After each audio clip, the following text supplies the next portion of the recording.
7 तारखेला होऊ घातलेल्या जिल्हा परिषद आणि पंचायत समितीच्या निवडणुकीसंदर्भात संपूर्ण कर्जत तालुक्यामध्ये शिवसेनेचा,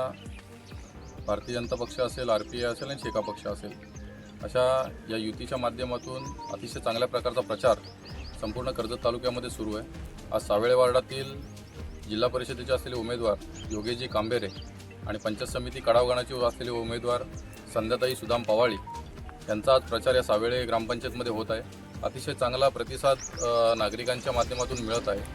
येत्या काळामध्ये जिल्हा परिषदेच्या माध्यमातून ग्रामीण भागाचा आणि ग्रामीण गावांचा जो विकास करायचा असेल तर जिल्हा परिषदेमध्ये आणि पंचायत समितीमध्ये शिवसेनेच्या आणि आमदार साहेबांच्या माध्यमातून होणारी कामं त्यांचे हात बळकट करण्यासाठी, आमदार साहेबांचे हात बळकट करण्यासाठी आपल्याला या उमेदवारांना निवडून देणं अतिशय गरजेचं आहे। मागच्या 5 वर्षांमध्ये आमदार साहेबांनी जे काही विकासाचा जो काही झपाटा या कर्जत तालुक्यामध्ये लावलेला आहे, या सगळ्याचा सारासर विचार करता शिवसेनेला चांगलं मताधिक्य आणि चांगलं लोकसमुदायाच्या माध्यमातून एक चांगला